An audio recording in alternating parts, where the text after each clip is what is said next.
perbaikan bug security pada aplikasi.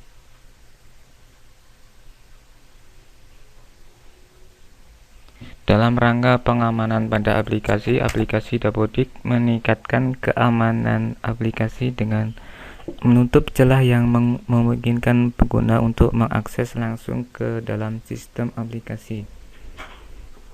Adanya keamanan dapat meminimalisir adanya data yang dimasukkan secara paksa tanpa melalui prosedur standar sistem aplikasi Dapodik. Hal ini merugikan sekolah karena dapat merusak kualitas data dan berpotensi data tidak dapat digunakan saat pemanfaatan data berlangsung. Perbaikan pada formulir sekolah atau FSEK.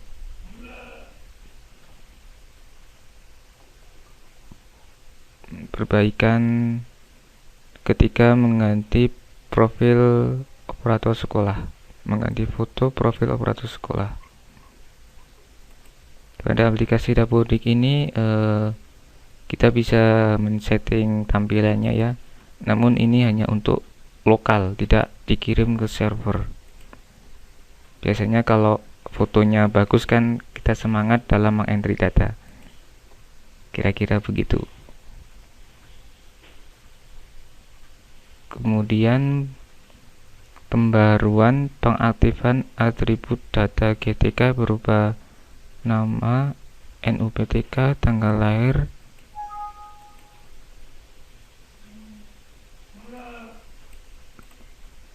pada entitas data GTK jika status validasi pada profil PTK atau PDSPK dinyatakan invalid sesuai dengan file yang invalid.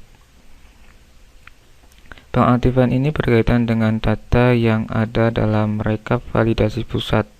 Data yang dinyatakan invalid tersebut akan dibuka kuncian datanya sesuai dengan file yang invalid. Baca penjelasan lengkap pada pembaruan bagian validasi pusat. Ini ada pembaruan.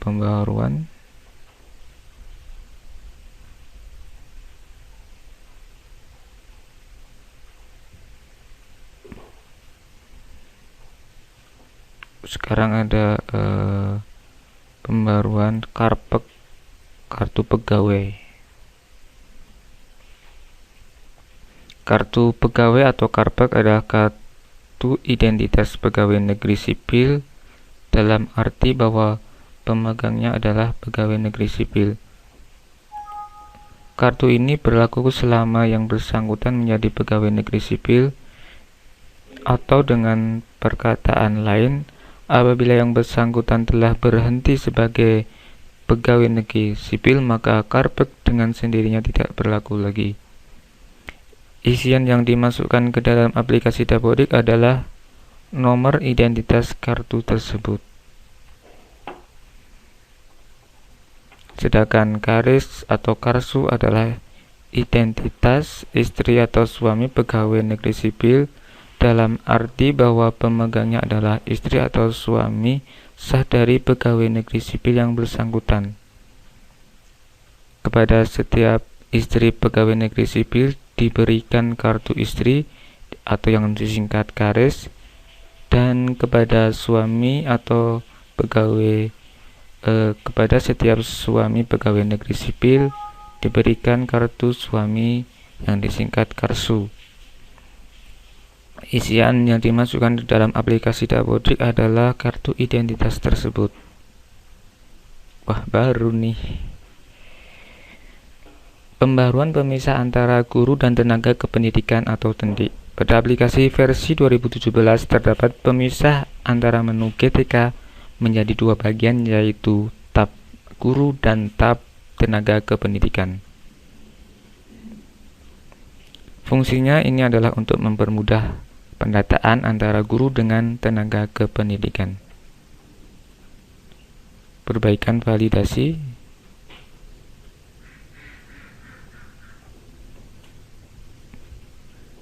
Kemudian perbaikan formulir GTK Nah, formulir ini sebenarnya bisa digunakan untuk koreksi data ya. Kita bisa membagikan formulir ini kepada guru atau tenaga pendidikan untuk mengkoreksi datanya sendiri.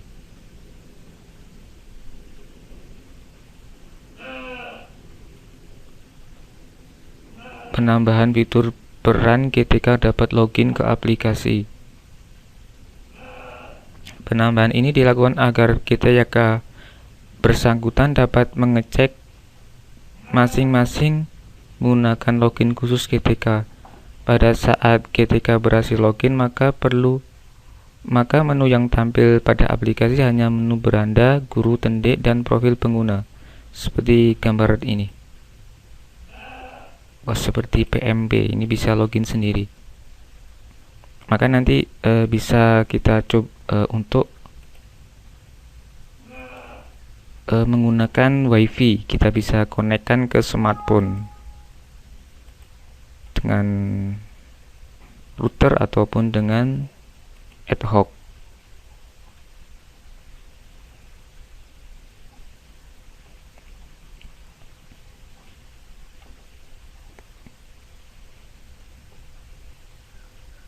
Perbaikan label riwayat pekerjaan menjadi riwayat karir guru pada rincian GTK dan pengaturan pengisian hanya untuk guru. Riwayat pekerjaan pada versi 2017 berubah menjadi riwayat karir guru. Riwayat karir guru memuat data riwayat mengajar dari pertama kali berkarir sebagai guru. Data ini hanya dapat diisi oleh GTK kelompok guru.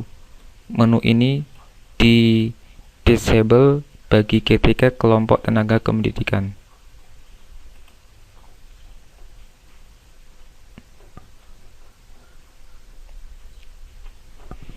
Peserta didik. Pembaruan atribut tema fisik kartu KIP pada entitas peserta didik. Pembaruan ini mengharuskan peserta didik menerima KIP, menegaskan kembali telah menerima KIP dalam bentuk kartu fisik. Data ini digunakan dalam pendataan program Indonesia Pintar atau PIP. Silakan isikan sesuai dengan kondisi di lapangan. Jika sudah menerima kartu, maka pilih ya. Jika belum, tentu saja kita pilih tidak.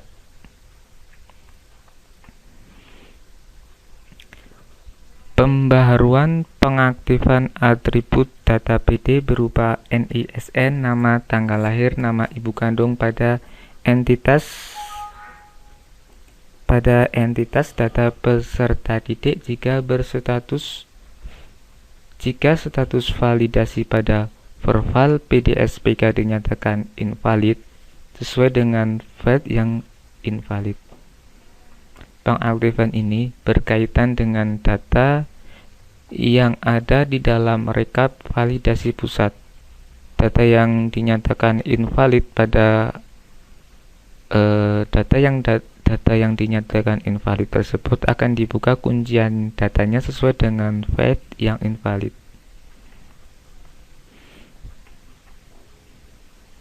Perbaikan validasi NIK, NIK ibu, NIK ayah, NIK wali pada entitas data PD dengan menggunakan tipe number only. Jadi hanya bisa diisi angka.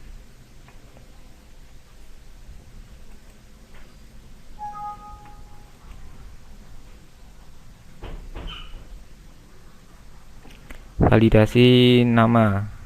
Perbaikan ini tipenya nama spesial karakter.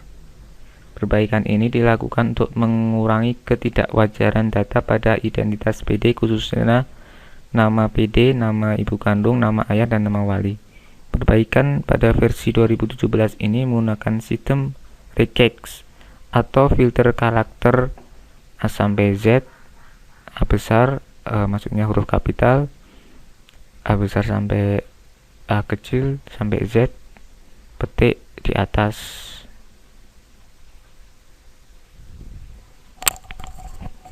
Kemudian kita lanjut. penambahan isian nomor KKS, penambahan isian usulan PIP, nama KIP, alasan menolak, registrasi akte, penambahan isian kesejahteraan. Ini untuk formulir PD. Pembaharuan fitur peran peserta didik dapat login ke aplikasi Dapodik-Daxmen. Peserta didik kini dapat login menggunakan username dan password yang telah ditentukan di aplikasi. Fitur ini dikembangkan untuk memudahkan petugas pendataan yang ingin melibatkan peserta didik dalam proses pendataan dan verifikasi data peserta didik.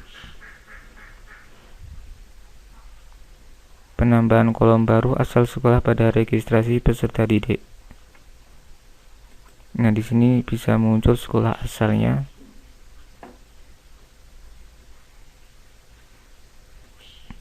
Penambahan ini dilakukan agar sistem di pusat dapat mendeteksi sekolah asal peserta didik yang bersangkutan. Jika peserta didik yang lulus atau mutasi dari sekolah asal, maka pengguna wajib mengisi isian ini. Jika ada peserta didik yang lulus atau mutasi dari sekolah asal, maka pengguna wajib mengisi isian data ini.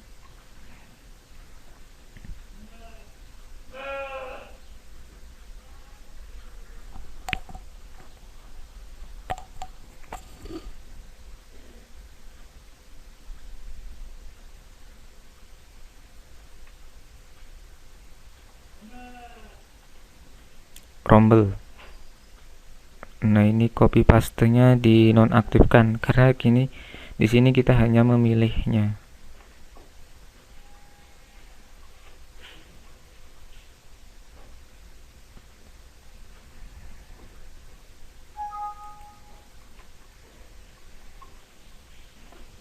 Validasi.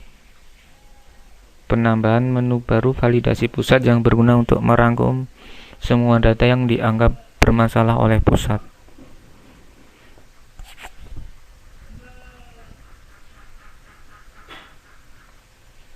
Pada aplikasi 2017 terdapat beberapa penambahan menu pada sidebar.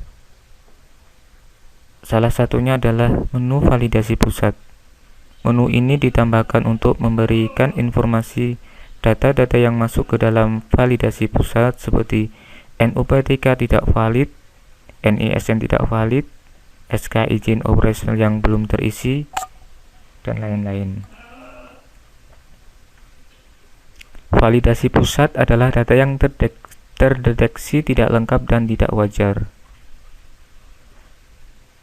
Data yang masuk ke dalam rekap validasi pusat akan memiliki tanda warning, tanda seru berwarna kuning pada kolom FLD di setiap tabulasi. Peringatan tersebut akan membuka kuncian pada isian file yang invalid. Ketika pengguna sudah memperbaiki data tersebut dan data yang dikirimkan telah memenuhi unsur kewajaran dan kelengkapan data, maka isian atau file yang dimaksud akan kembali terkunci. Data yang masuk ke dalam rekap validasi pusat tidak akan mempengaruhi sinkronisasi. Contoh kasus NUPTK tidak valid. Nah, ini ada pesan kesalahannya. Gambar GTK yang masuk ke dalam rekap validasi pusat akan ditandai dengan FLD di kolom FLD bertanda seru kuning. Seperti ini. Data yang masuk ke dalam validasi pusat akan ditandai dengan status FLD bertanda seru kuning. Dengan adanya status validasi tersebut, maka isian yang bertanda invalid akan terbuka dan bisa diubah atau diedit oleh pengguna aplikasi Dapodik. Nah, ini kita bisa mengubah NUPTK-nya. Nah, nanti setelah server pusat melakukan validasi lagi dan sudah dianggap valid, maka akan kembali terkunci.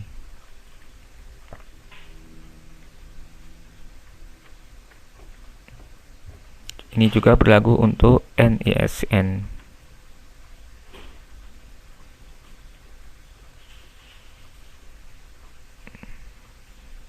Pembaruan CCM yang diakui adalah tugas tambahan pembina pramuka sebanyak 2 jam. Pembaruan ini untuk mengakomodir perhitungan tugas tambahan pembina pramuka setara dengan 2 jam pelajaran.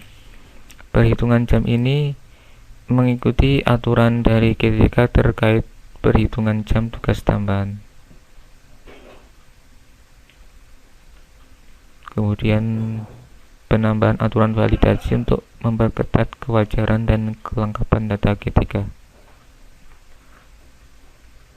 Prasarana.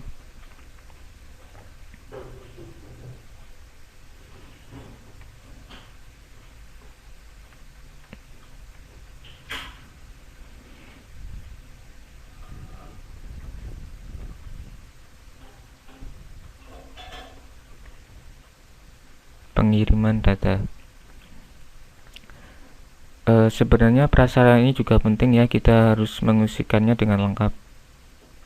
Nanti kita bisa Anda baca sendiri. Dilanjutkan ke pengiriman data. Penambahan persetujuan kepala sekolah pada saat melakukan sinkronisasi. Untuk kepentingan kebenaran dan integritas data, sekolah diminta untuk menyetujui pernyataan bahwa data yang dikirimkan adalah benar dan tanpa rekayasa. Maka sebelum melakukan sinkronisasi akan muncul persetujuan dari kepala sekolah sebagai berikut. Nah, sebaiknya kepala sekolah ikut membacanya ya.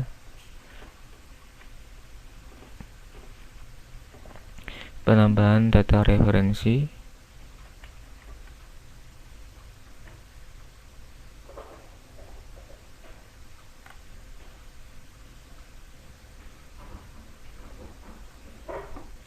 Penambahan referensi kepercayaan kepada Tuhan Yang Maha Esa dan pembenahan label agama menjadi agama dan kepercayaan. Penambahan referensi ini disesuaikan dengan dikeluarkannya Permendikbud nomor 27 tahun 2016 tentang layanan pendidikan kepercayaan terhadap Tuhan Yang Maha Esa pada satuan pendidikan. Di dalam peraturan tersebut diatur tentang layanan pendidikan kepercayaan terhadap Tuhan Yang Maha Esa yang diberikan kepada peserta didik penghayat kepercayaan. Penutup. Nah, buku panduan ini disusun untuk memberikan deskripsi terkait informasi umum aplikasi, panduan teknis install, dan deskripsi perbaikan. Untuk informasi yang belum tertera pada panduan aplikasi ini, sekolah dapat menghubungi Sekretariat Direktorat Jenderal Pendidikan Dasar dan Menengah melalui email Dapodik berikut. Dengan menggunakan aplikasi Dapodik versi 2017, mari kita sukseskan pendataan tahun pelajaran 2016-2017. Salam satu data. Oke, itulah yang bisa saya sharing. Sekali lagi saya sharing bukan bermaksud untuk menggurui ataupun yang lainnya. Semoga bermanfaat. Terima kasih. Wassalamualaikum warahmatullahi wabarakatuh.